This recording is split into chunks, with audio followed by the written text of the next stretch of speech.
down there on pole position with the camera in the car is Rob Gibson. But take a close look at the brand new RS200 of Trevor Hopkins on the outside of the second row. The car using the Xtrac Blomqvist RAC Rally engine, and Trevor, I think he's going to be feeling very, very pleased. In fact, he does look it as he looks across at our camera there. Trevor very pleased indeed with life and his new car. On the inside of row number 3, the Mobil Oils Metro 6R4 of Will Gollop. And Will, I think, very much the man to challenge maybe John Welsh in this particular championship. And as they go away, Will Gollop indeed is weaving his way through the field and coming up. And Will Gollop making a superb start as we see him go away. But it's an RS200 surely that's gone away into the lead, and it surely is the DSRM version of Mark Rennison, who has made a superb start from the third row of the grid. And it's Rennie, 24 years of age, from Cleasby in North Yorkshire. Mark Rennison from Will Gollop, and then comes Rob Gibson, Roger Newbold, for Trevor Hopkins getting very sideways, but up into Druids for the first time. And it's number 66, young Mark Rennison with the RS200, leading Whitstable Will Gollop with the Metro 6R4.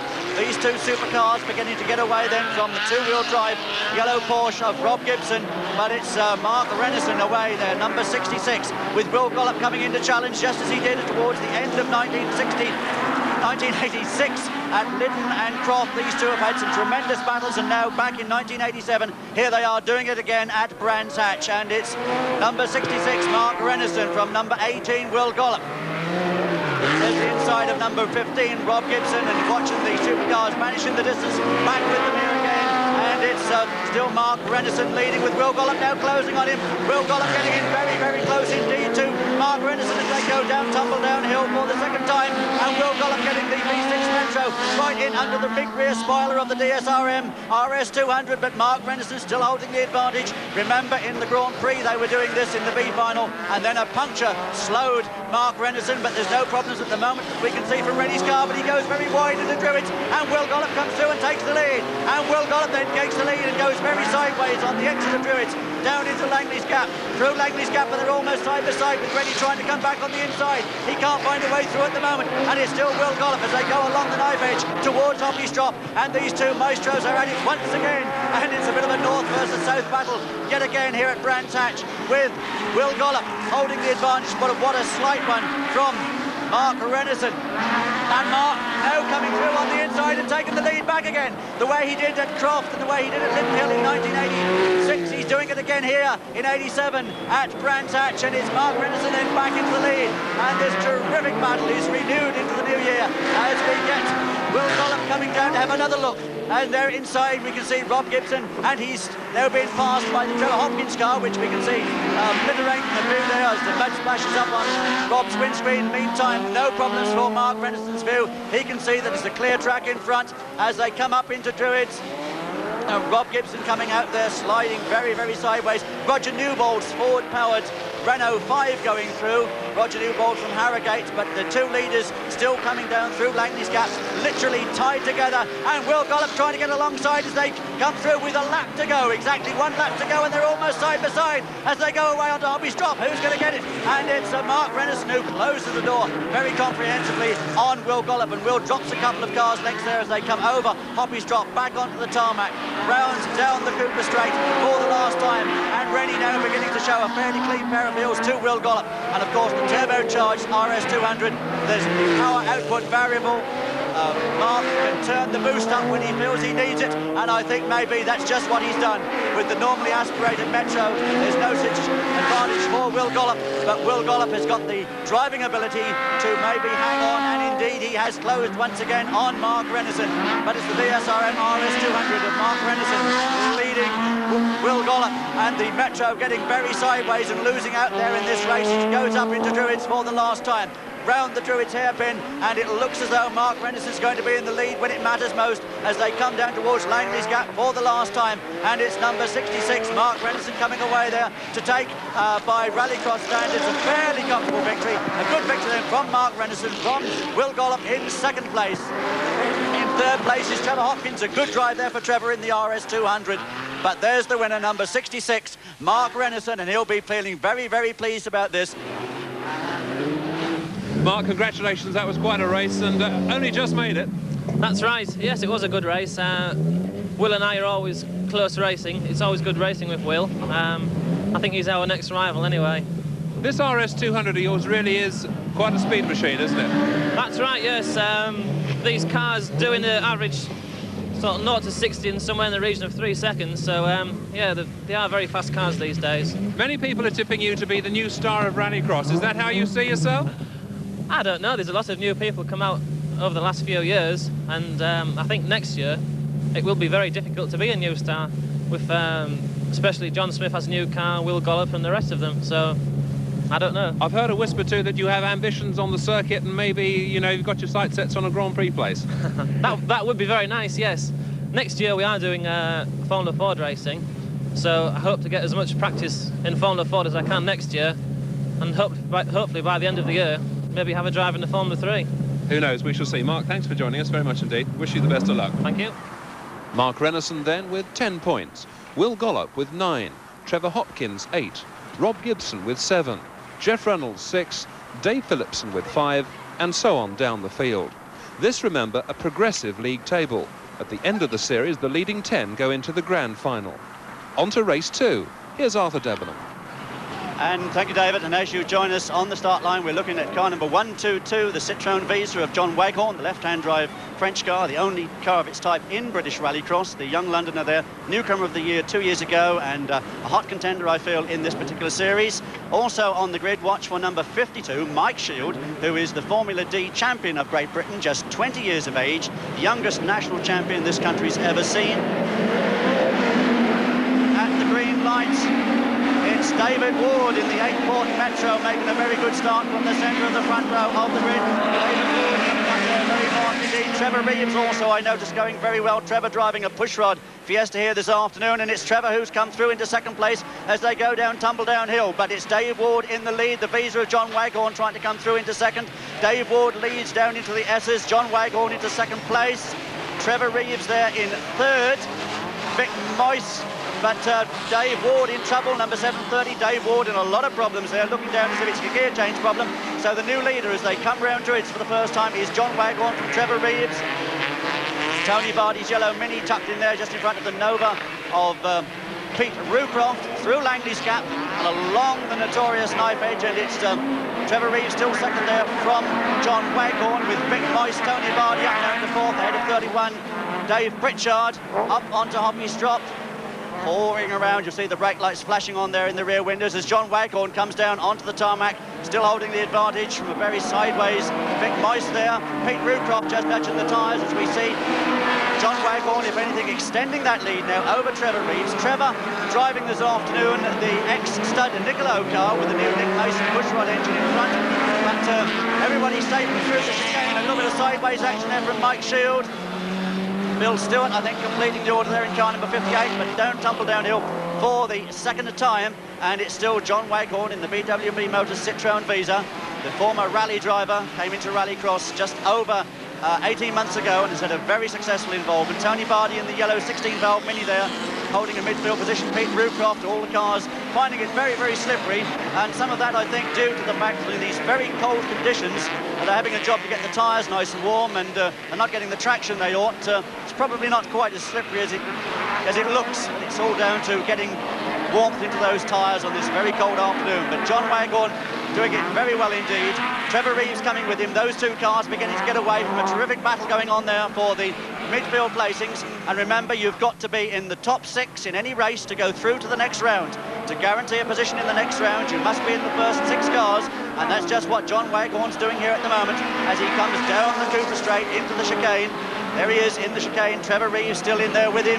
Trevor Reeves knowing that second place is going to be good enough to progress through the series, but with 10 points going to the winner, Trevor Reeves will be looking to try and find a way past John Waghorn, but those two cars getting well clear now of a big midfield scrap there, still headed by Vic Moyse, Tony Barty, coming down into the chicane as the leading duo exit and go on to the ascent of Halewood Hill, coming up towards the completion of 2.5 laps into Druids.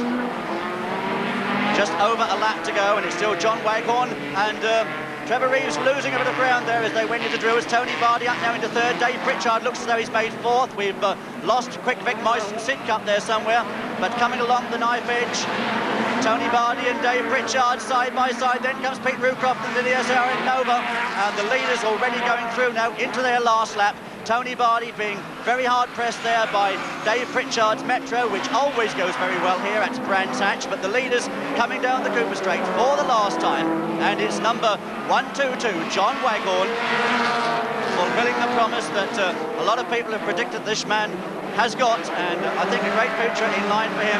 Meanwhile, Trevor Reeves, who's been doing Group A racing in Europe to very good effect during 1986, closing once again on John as they go down, tumble downhill for the last time. There's a little bit of dust coming up there from the cars, and Trevor Reeves now closing right in on John Waghorn as they come through the S's at the bottom of Tumble Downhill onto the ascent of Halewood Hill, back onto the tarmac, and that's where the Visa seems to have a distinct advantage over the Dove Group Fiesta of Trevor Reeves, but Trevor taking a somewhat tighter line as they go into Druids, closing again on John Waghorn. They're coming down to go into the adverse camber of Langley's Gap, through Langley's Gap, along the knife edge towards the checkered flag, and it's going to be John Waghorn taking this one, and John Waghorn wins from Trevor Reeves. Those two cars well clear, and John Waghorn coming down there, slowing down as he comes down over Hoppy's Drop, and he'll be feeling very, very pleased. Maximum points there then for number 122, John Waghorn.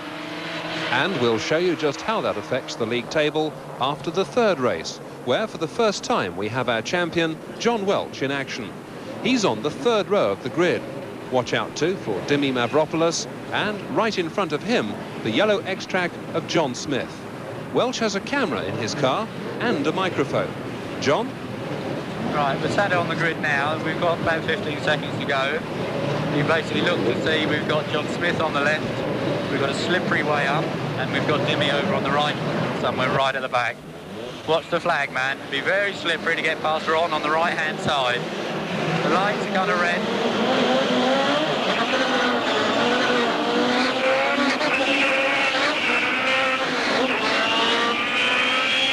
Tuck in behind John as we go into the very first corner. Typical Zaxby smoke out of John's. And we try down the outside. I don't think we make this here. We turn in, flick on the automatic, try and sneak up the inside. Here we go. It's a straight drag between the two of us. Just done it, but I gone a bit too deep at all.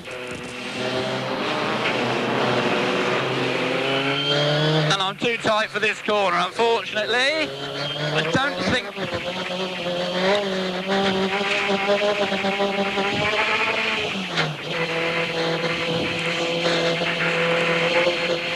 It's a little bit on the awkward side.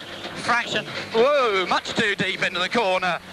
That's naughty. I think you're fine. But now we'll have John. Yeah.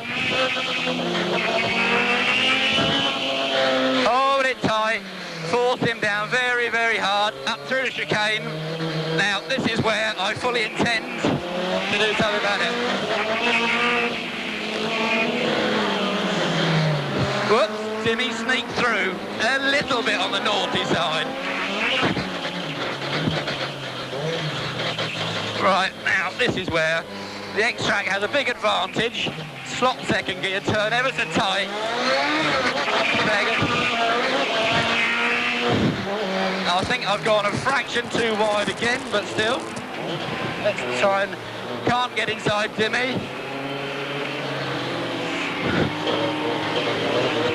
Up we go. Whoa, over the bank.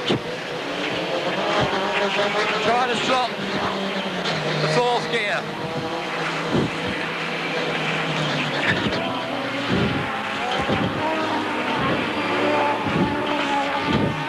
Oopsie daisy. Turn inside. And we go. And fine. Here. In the fifth.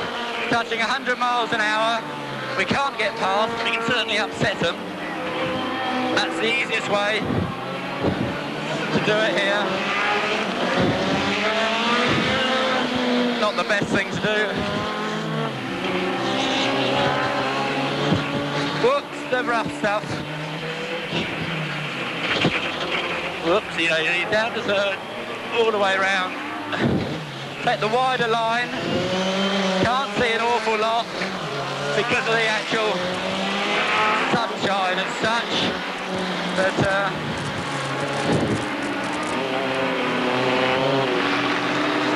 slide ever so wide.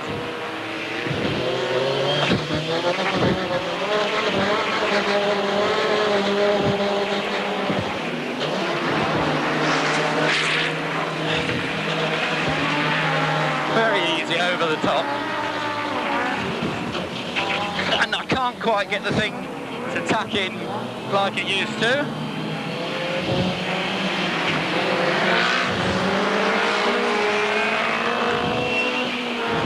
Oops, sneak past up through the chicane.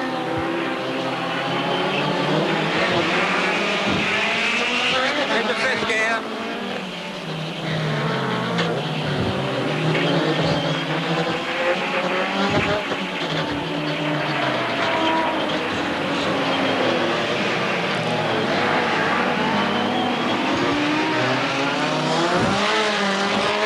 Smithy in his car's actually got about 40 brake horsepower more than myself, but my fractionally hand was a little bit better. We keep ever so tight.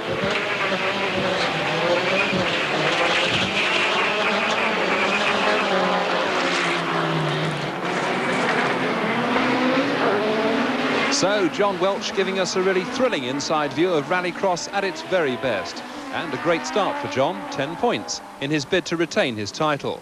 But he had to fight all the way to stay ahead of John Smith and Dimi Mavropoulos. Yes, we were, you can see 3 different cars there, really, in different ways of grip.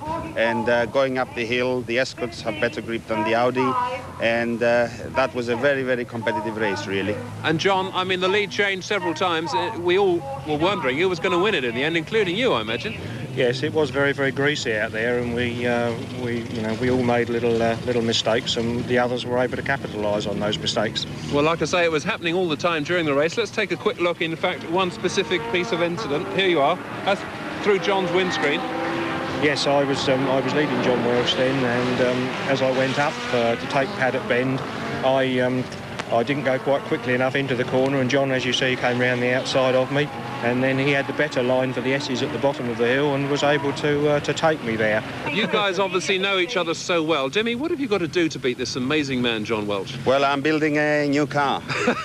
Is that the only answer? It's the only answer, yes. And John, you drive the same car. Can you beat him? I've just got the same car. All I've got to do is tune myself in to cope with it, and then I think maybe we can give him a race for his money then. Yes. We shall see. Thank you very much. Thank you. Thank you. So, with the first series complete, here's how the league table looks. Our 3 race winners today sharing top spot. Mark Renison, John Waghorn and John Welch, all with 10 points. Behind them, Will Gollop, Trevor Reeves and John Smith on 9. Tony Bardi, Trevor Hopkins and Dimi Mavropoulos on 8. Rob Gibson, Michael Quaife and Dave Pritchard on 7. Remember, the top 10 at the end of the 5-race series go directly to the final.